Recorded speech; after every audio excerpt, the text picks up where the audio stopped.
Good morning friends, this is Deshpande अपेक्षा here. And आज जो हम टॉपिक लेने वाले हैं दैट इज़ इनकम्प्लीट डोमिनेंस।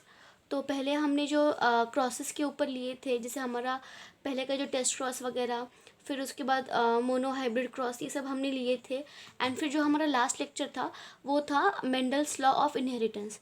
तो आई होप आपको वो समझ में आया होगा। And if you have any kind of doubts तो आप मुझे कमेंट सेक्शन में शेयर कर सकते हो या फिर यूट्यूब पे भी पूछ सकते हो।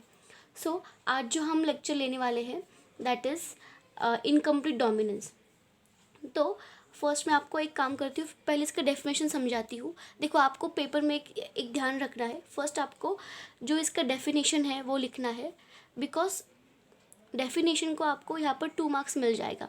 एंड देन आफ्टरवर्ड्स आपको इसका एग्जाम्पल लिखना पड़ेगा, ये क्या है, एंड देन आपको क्रॉस एक्सप्लेन करना पड़ेगा। तो फर्स्ट हम डेफिनेशन पढ़ते हैं। तो इनकम्प्लीट डोमिनेंस, अभी इनकम्प्लीट का ही आपको थोड़ा सा मीनिंग समझ में आएगा कि मतलब इनकम्प्लीट हम कब बोलते हैं। एग्जाम्पल, कोई बुक होगा, अगर आपने वो कंप्लीट नहीं किया होगा तो हम वहाँ पर इनकम्प्लीट रिमार्क डाल देते हैं, मतलब ये पूरा नहीं हुआ है। तो वैसे ही इनकम्प्लीट डोमिनेंस है, मतलब यहाँ पर क्या होता है, जो डोमिनेंट कैरेक्टर है वो खुद को अच्छी तरह से एक्सप्रेस नहीं कर पा रहा है, तो उसको हम इनकम्प्लीट बोल देंगे। तो हम देखेंगे incomplete dominance, both the alleles या फिर जीन्स एक्सप्रेस देमसेल्फ पार्शियली। मतलब जो हमारे दो दो एलील्स होते हैं, मतलब दोनों भी पेरेंट्स जो होते हैं वो क्या करते हैं, दोनों भी F1 जनरेशन में एक्सप्रेस हो जाते हैं पार्शियली। पार्शियली का मीनिंग हम ये भी बोल सकते हैं कि साइमल्टेनियसली दिख जाना। एंड फिर यहाँ पर क्या है, one allele can not suppress the expression of the other allele. आप एलील भी लिख सकते हो या तो फिर जीन लिख सकते हो, आपके ऊपर है। तो मतलब जैसे हम मतलब जो हमारा मोनो हाइब्रिड क्रॉस था उसमें हम बोल रहे थे कि जैसे टॉल एंड ड्वार्फ, तो टॉल क्या करता है, जो हमारा ड्वार्फ मतलब जो हमारा स्मॉल टी होता है उसको सप्रेस कर लेते हैं। लेकिन ये जो हमारा इनकम्प्लीट डोमिनेंस में ऐसा नहीं होता है। मतलब ये जो मतलब जो अगर हम किसी को डोमिनेंट बोलेंगे तो ये डोमिनेंट रिसेसिव को कुछ नहीं कर सकता।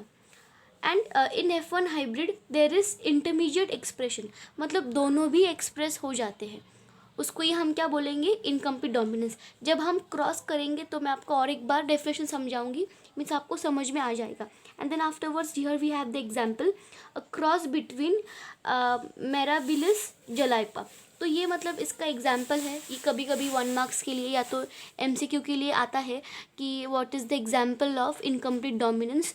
तो इसका एग्जाम्पल है मेराबिलिस जलापा। तो ये एक बोटानिकल नेम है, इसके लिए मैंने इसको अंडरलाइन किया है। तो ये एक टाइप का ऐसा प्लांट है जिसको फ्लावर आता है। तो ठीक है, अभी हम हमारे क्रॉस की तरफ चलते हैं। तो हमारा कैसा, हम स्टार्टिंग जो करते हैं वो फर्स्ट तो पेरेंट्स से करते हैं।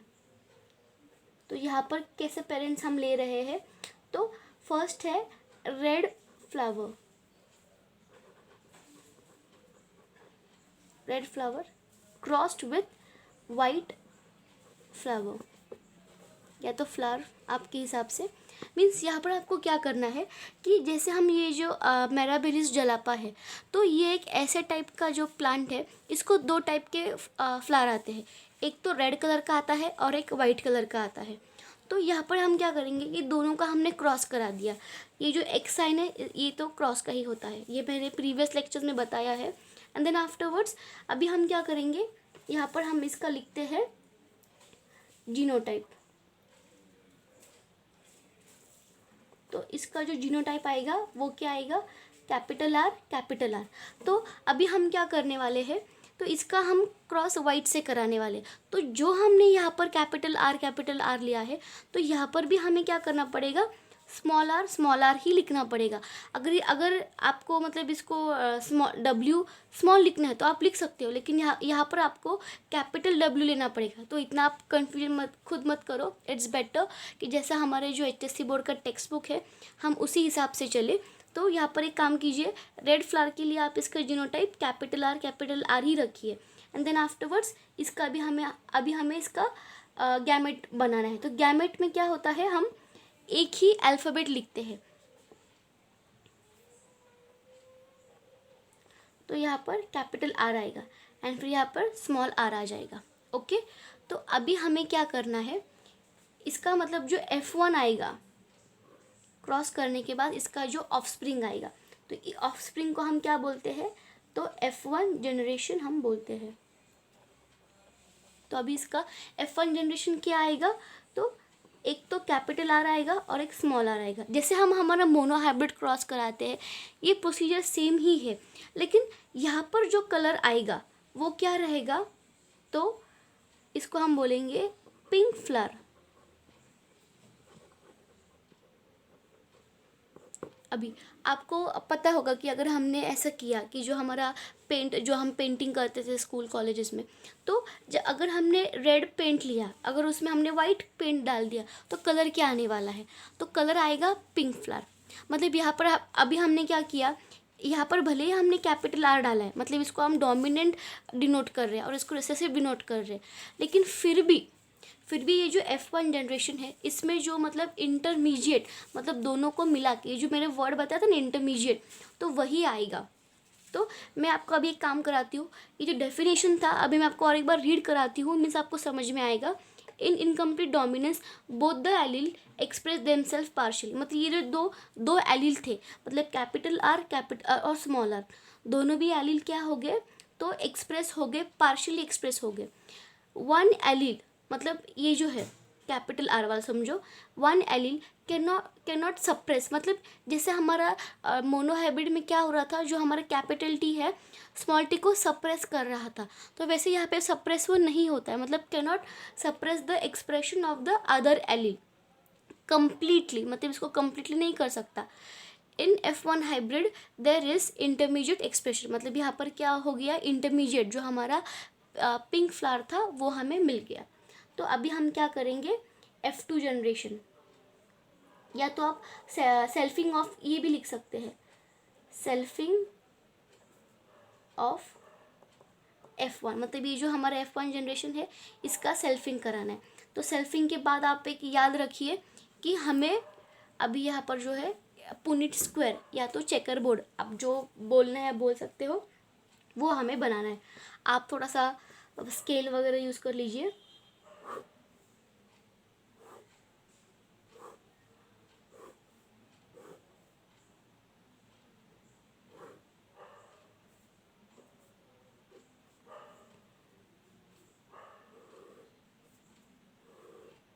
ओके, तो यहाँ पर हमें क्या करना है, फर्स्ट तो हमें यहाँ पर मेल फीमेल जो है ऐसे दिखाने होते हैं। ओके, एंड देन आफ्टरवर्ड्स ये यहाँ पर हम F1 जनरेशन में क्या करते हैं, ये जो कैपिटल आर है ये पहले आर यहाँ पे लिख देंगे, फिर स्मॉल आर जो है वो यहाँ पर लिख देंगे। तो अभी हम क्या करेंगे, यहाँ पर हमने जैसे लिखा है, मतलब पहले कैपिटल आर फिर स्मॉल आर, तो वैसे ही हमें यहाँ पर भी क्या करना है, कैपिटल आर ही लिखना है एंड फिर यहाँ पर स्मॉल आर लिखना है। अभी मैंने आपको एक चीज़ बताया था कि आपको इनका क्या करना है, मतलब मल्टीप्लाई करके यहाँ पे आंसर लिखना है। तो capital R into capital R, तो अभी हमारा आंसर क्या आ जाएगा, ये कैपिटल आर हमारा आंसर आ गया। फिर इसके बाद हमें इसके साथ क्रॉस कराना है, तो क्या आएगा, एक तो मैंने आपको बताया था कि जो कैपिटल जो होता है वो पहला लिखना है एंड जो स्मॉल है वो सेकंड इसमें आएगा। तो यहाँ पर क्या आ जाएगा, कैपिटल आर हमारा आ गया, फिर क्या आ जाएगा, स्मॉल आर। एंड अभी हमें यहाँ पर क्या करना है, इसका और इसका क्रॉस कराना है, मतलब इसका मल्टीप्लाई, ये आप समझ लीजिए। फिर यहाँ पर क्या आएगा, पहला क्या है, कैपिटल आर, तो आया कैपिटल आर, फिर हमारी जो स्मॉल आर है वो हम यहाँ पर लिख देंगे। फिर यहाँ पर इसका और इसका हमें क्रॉस मतलब मल्टीप्लाई करना है, तो आर इंटू स्मॉल आर क्या आएगा, दोनों भी ये आ गया। तो अभी हम क्या करेंगे, ये तो हमारा बन गया चेकर बोर्ड या तो पुनिट स्क्वायर हमारा बन गया, लेकिन हमको इसका जो रिजल्ट होता है जिसे हम बोलते हैं जीनोटाइप फिनोटाइप, वो भी हमें लिखना होता है, बिकॉज उसको भी मार्क्स होते हैं। तो अभी हम यहाँ पर क्या करेंगे, फर्स्ट हम लिखेंगे जीनोटाइप, जीनोटिपिक रेशो। तो अभी इसका जीनोटिपिक रेशो क्या आएगा, तो देखो अगर आप ठीक से देखेंगे तो यहाँ पर क्या आया इसका जीनोटिपिक रेशो, कि देखो ये जो मतलब हमारा ये कैपिटल आर ये जो हमारा है वो कितने बार आया है, 1 RR, मतलब ये सिर्फ क्या है, एक ही बार आया है। फिर उसके बाद हम इसको डॉट ऐसा कर देंगे। फिर इसका मैंने आपको बोला था कि ये डायरेक्शन से जाना होता है क्रॉस, मतलब जो हमारा पुनीट स्क्वायर होता है, हमें ये हमारा बॉक्स हो गया, तो उसका बाजू का बॉक्स इस पर फोकस करने का। तो यहाँ पर क्या आया, कैपिटल आर स्मॉल आर लिख देने का। लेकिन ये कितने बार आया है, तो ये 2 बार आया है। तो यहाँ पर आप क्या करेंगे, इसको 2 लिख देंगे। वापस जो हमारा रेशो का जो होता है, ये 2 डॉट्स डाल देंगे। फिर क्या आया है, ये हमारा आर आर। तो ये आर आर कितने बार आया है, तो वो एक ही बार आया है। तो इस ऐसे हमें इसका ज्योमेट्रिक रेशो ये लिखना ही पड़ेगा, बिकॉज अगर आप में डेफिनेशन, एग्जाम्पल, क्रॉस और ये पुनीट स्क्वायर और ये रेशो बनाएंगे तो ही आपको फुल 4 या 5 मार्क्स मिल सकते हैं। एंड इसके बाद अभी हमारा क्या बचता है, तो फिनोटिपिक रेशो। तो अब इसका फिनोटिपिक रेशो क्या, अभी ना आपको थोड़ा लॉजिक लगाना है। फर्स्ट थिंग देखो, कैपिटल आर इसका मीनिंग क्या, फर्स्ट हम एक काम करते हैं, ये लिख देते हैं। कैपिटल आर का मीनिंग क्या होता है, रेड होता है। यहाँ पर ही मैंने बताया था, कैपिटल आर मतलब रेड। तो हम यहाँ पर रेड लिख देंगे। तो ये रेड कितने बार है, तो एक ही बार है, तो हम यहाँ पे 1 लिख देंगे। फिर जो हमारा रेशो है वो डाल देंगे। फिर उसके बाद कैपिटल आर स्मॉल आर। तो कैपिटल आर स्मॉल आर का मीनिंग क्या होता है, तो यहाँ पर मैंने एक्सप्लेन किया है। कैपिटल आर स्मॉल आर का मीनिंग पिंक होता है। तो अभी हम क्या कर देंगे, यहाँ पर हमारा पिंक लिख देंगे। ये पिंक कितने बार है, तो 2 बार है। तो अभी हम यहाँ पे 2 भी लिख देंगे। उसके बाद 2 dots, then afterwards small r. तो ये स्मॉल आर का मीनिंग क्या होता है, तो वाइट फ्लावर होता है। तो हम क्या कर देंगे, यहाँ पर वाइट लिख देंगे। एंड फिर ये वाइट कितने बार है, 1 बार। तो आपको समझ में आया होगा जियोटाइप मतलब क्या, अंदर का जो उसका फीचर है। तो इसके लिए हम इसको ना, जो हम एलील के लिए जैसे हम 2 कैपिटल यूज़ करते, तो यही करना पड़ेगा। एंड फिनोटाइप मतलब क्या, वो फ्लावर हमें दिखता है कैसे कलर का है, इसके लिए हम इसका लिखेंगे रेड कलर का फ्लावर है, पिंक कलर का फ्लावर है, वाइट कलर का फ्लावर। तो ये फ्लावर हमें दिख रहे हैं, इसके लिए वो हम इसका फिनोटाइपिक रेशो बन गया है। तो आई होप आपको ये आज का लेक्चर समझ में आया होगा, इनकम्प्लीट डोमिनेंस। अगर आपको कुछ भी डाउट होगा तो you can comment me in the comment box. And then afterwards अभी हम नेक्स्ट लेक्चर जो हमारा होगा वो होगा कोडोमिनेंस।